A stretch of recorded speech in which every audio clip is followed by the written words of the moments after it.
Hold up. This isn't some cheesy kid show. This is Kids in the Tank, a young perspective on business from high school students.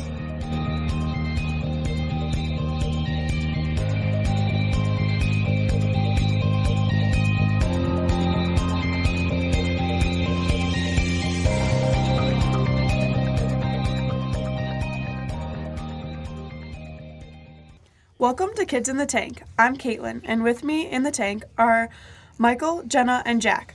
Today, we are honored to have Jesse Cole in the studio with us. Jesse is the owner of Savannah Bananas, the author of Find Your Yellow Tux.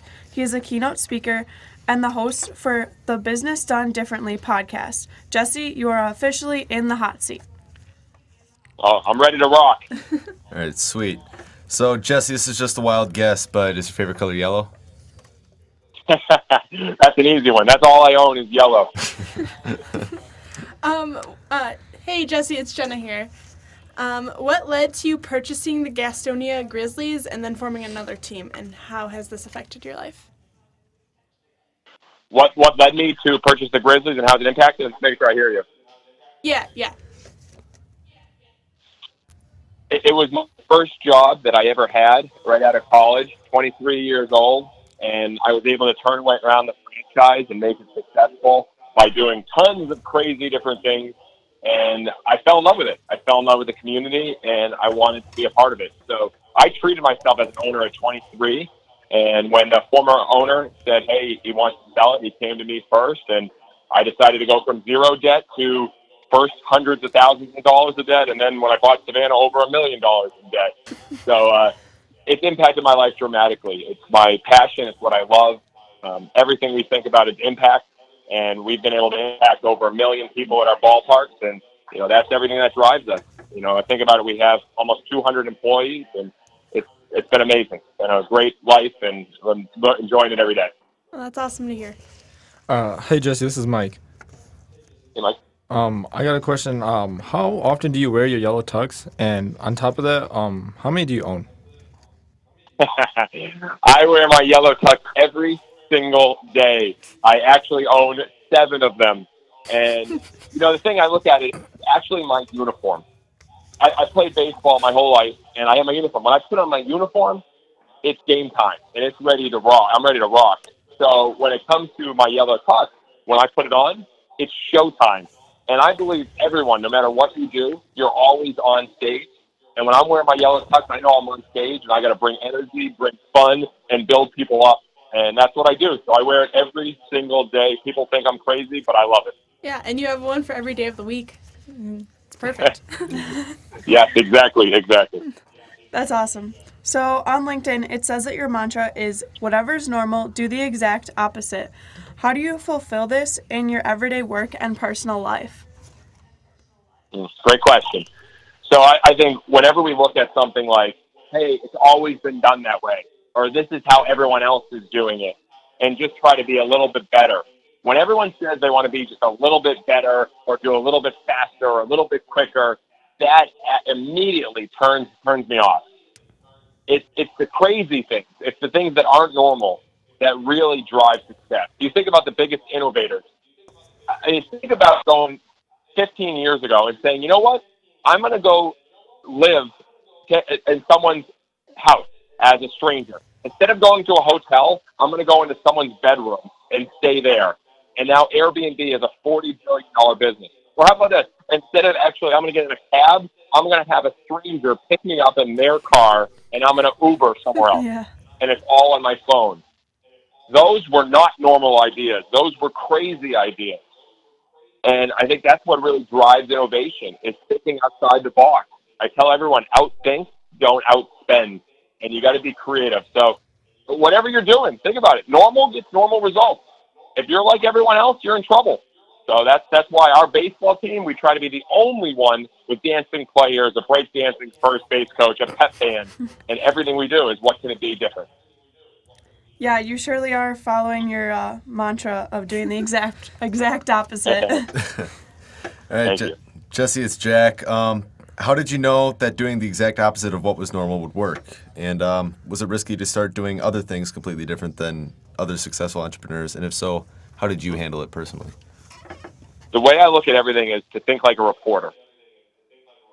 So think about a reporter. What do they want to cover? If a reporter is going to cover you, it has to be a unique story. It has to be different. It has to be compelling. So, like, for instance, tonight, as we speak, we had a 5K race. But instead of doing a 5K like everyone else does, we did the running of the bananas and had hundreds of people running in banana costumes. Instead of having a normal game at 7 o'clock night, we've had games at midnight. And when we do those things that are so abnormal, everybody talks about it. The reporters cover it. People want to be a part of things that are different and unique. As I share, you want to go home and say, you won't believe what I just did. So that's what drives me. So when we have meetings, and we call them idea paloozas, we actually have idea boxes at our office where we throw in crazy ideas. We get together, have an idea palooza, and I challenge them. I go, guys, is that similar to someone else is doing, or is it crazy? Is it different? Will people talk about it? And that's why we get great media coverage, because it's so unique. I wish I was running in a 5K in a banana suit. Yeah, How about you That's, guys? that'd be my only motivation to run it. Right? So it's Jenna here again. I was wondering, what are you doing to ensure that you continue to grow and develop as a leader within your company? One of my favorite quotes is, be patient in what you want for yourself, but be impatient in how much you give to others.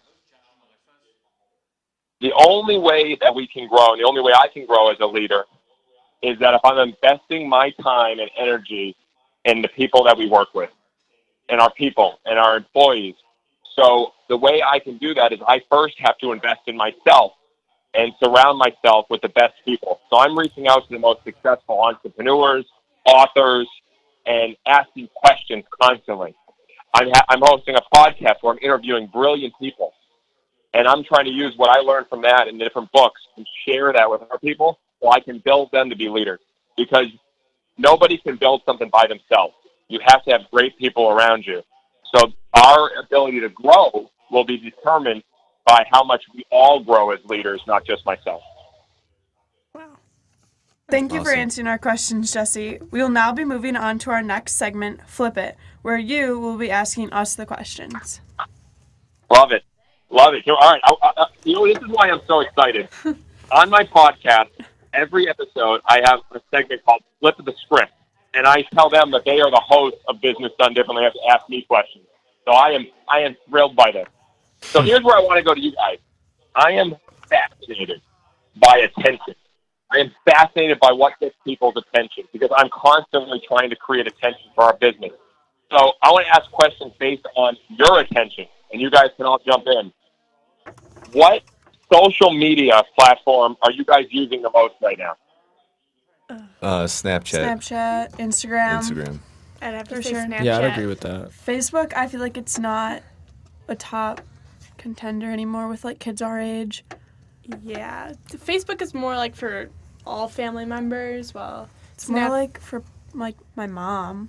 Like that age. All right. So why Snapchat and Instagram?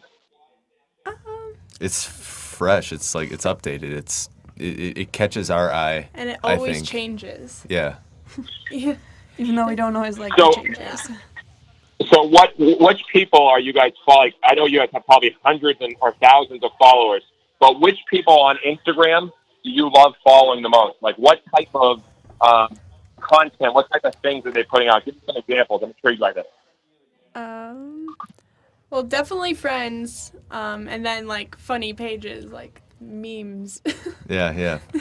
Or like for me, it's like artists, like musical artists. Artists, okay. I follow Okay. a couple of like local business type things too, that they like post about. Yeah. What makes a great Instagram page? Different content. Interesting content. Yeah. Something that stands out, I guess. Something that addresses like our age group, especially. Yeah. Okay. So I'm intrigued by that because I actually don't have Instagram, and I know it's huge.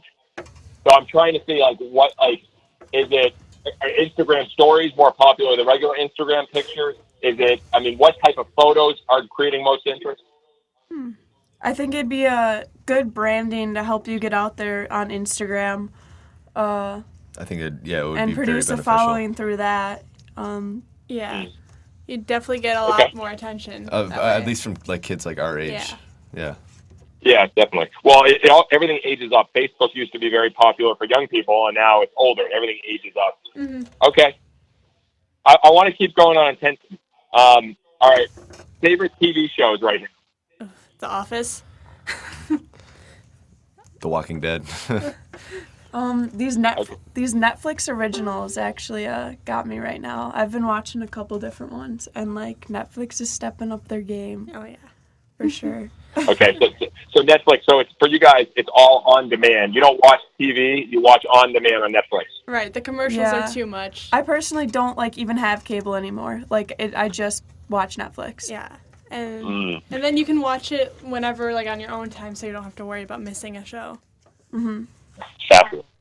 See, that's what's happening. Everything's on demand now. That's fascinating. All right, I'm going to ask you. All right, this is fast food restaurants are all a commodity right now. So again, I'm trying to get what creates attention.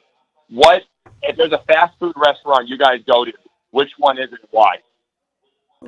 Taco Bell, because a steak quesarito is phenomenal at any time of day. Okay. We're not sponsored by Taco Bell. Yeah. Yet. Oh boy. Culver's, just because it's so popular in Wisconsin. Yeah. Yeah, usually I just go to McDonald's for like a nice like double quarter pounder. That's the only thing I really go out to eat for. Well, I'm fascinated if any of those restaurants stand out for you guys and what makes them stand out. Definitely Culver's. Yeah, because their sources, like in Wisconsin, you know, it makes the food taste so much better and so good. Beautiful. I love it. Okay, now I'm going to ask you guys the Saturday morning test. You ready for this? Oh boy. Let's go. Yeah. This is how I believe anybody, you know what you're doing when you love, like when you really love something. If each one of you guys could do anything on a Saturday morning and you have nothing to do, what would you do? I would go camping. Just somewhere. I don't know. Camping. I would probably go hiking. I would sit on my back patio and play my guitar and drink coffee. Ooh, I like it.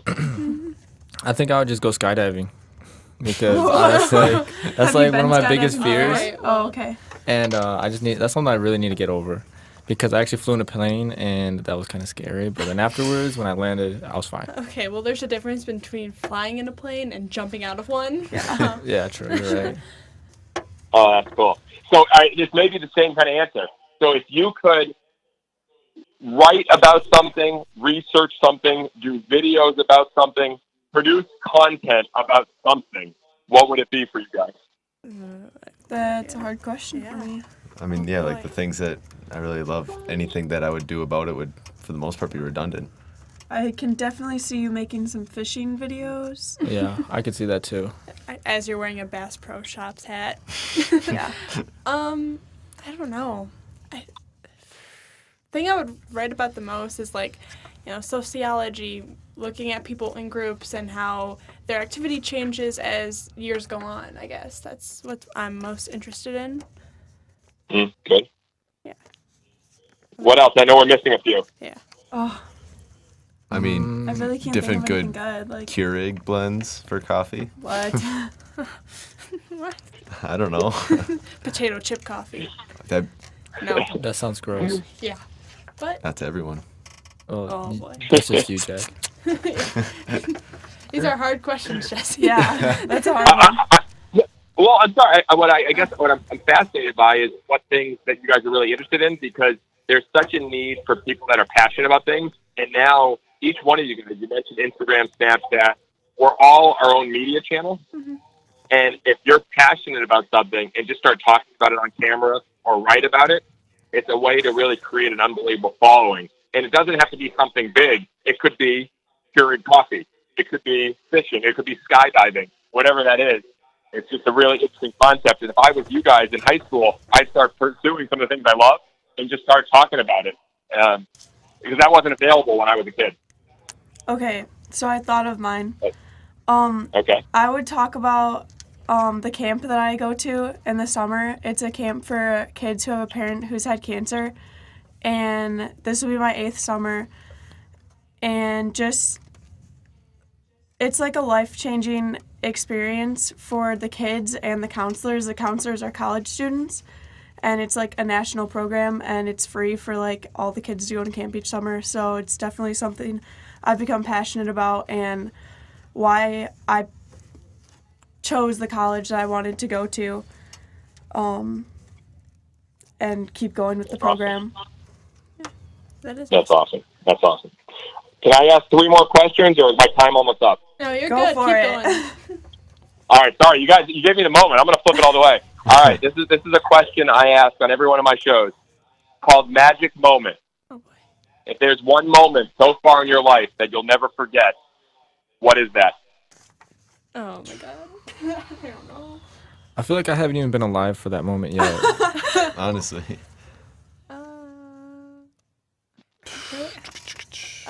This is like a thinker. Yeah. Yeah. This is again like- with these hard questions. I wasn't going to make it easy. I started with easy questions, but think about it. I mean, even in high school, I remember things like when I was 12 years old and things that happened when I was in school or on the baseball field or certain things or with your family or a birthday party. Anyone? I'm trying to think. Well, when I was younger, my family, we would go camping every single weekend. So those were like some of my best memories, but we went every single weekend, so it's hard to distinguish like one specific moment because it was just the entire thing in Okay, general. wait, what was the question? Like, One specific memory that you'll never forget. okay. One moment. Yeah, one moment you won't forget. Yeah. I would say for me, it was when me and my whole entire family, like including my aunts, uncles, and cousins, we all went to Disneyland together, and we watched like the parade with like the fireworks and stuff like that. And it was kind of like a really like neat moment because it's not something that everyone gets to enjoy. And I don't know, it was just like an amazing moment for me. That's nice. That's awesome. Yeah. It's a good one. How about you Okay, guys? I have like trying to a think. few. I Alright, will only go for say it. one. You can pass. You guys can pick. Only wants to pass. The reason I asked that question is that I start realizing how important moments are, and a lot of time we aren't present. We're often kind of just running from thing to thing, but it's the moments that you remember. So I was just trying to see if there's moments that actually stand out for you. Okay, so in December, I went on like a 13-day trip with my mom in like Utah, Arizona. I can't think of the third state. Anyway, so we hiked down the Grand Canyon and stayed overnight. It was like 22 degrees outside at night. We were in a tent. And it's like 9 miles down and like 11 up. So I'd say that was like a moment that I'll never forget. Awesome. It was really challenging and tiring. So yeah. Awesome. Cool. You guys ready for me to go to the next one? Yeah, Yeah, sure. I think so. All right. Who do you guys look up to, and why?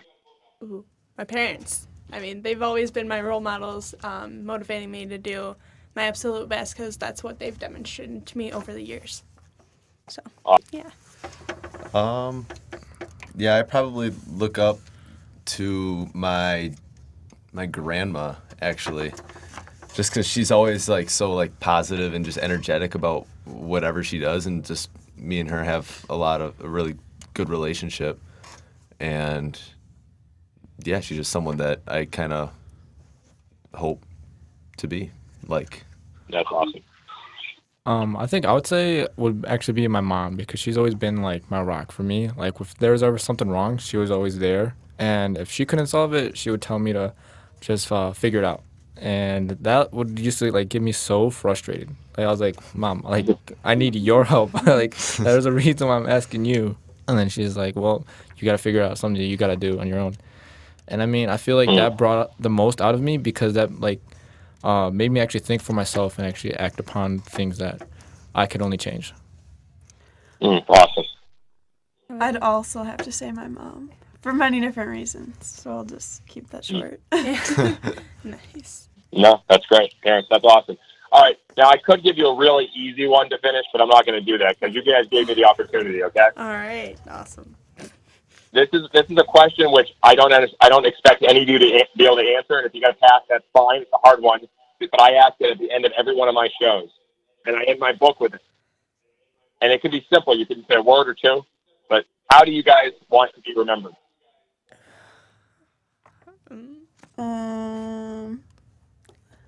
I want to be remembered as someone who changed. I don't know. Changed things for the better, and I want to be remembered as caring and kind. Awesome. I think I'd want to be known as someone that was like very genuine to what like I believed and what I thought, because like a lot of times you just get like a lot of just fake answers, and I would just like rather just like keep it honest with my honest like opinion, and I feel like not a lot of people give their own like honest opinion. Right, like what you see is what you get. That's kind of Yeah. Especially because like technology, like I don't know, it just paints like this whole like thing of like just you don't get what you actually ask for sometimes. Yeah. Anyone else? Caitlin? I'm gonna take a pass. I cannot think of anything. I guess mine would just be a combination of Jackson and Michael's. You know, someone who is caring, but then also you see, like what you see is what you get. Like just completely honest about who I am as a person. Love that. Well, guys, thank you for the opportunity. We had fun. I got a little deep, but I loved talking to you.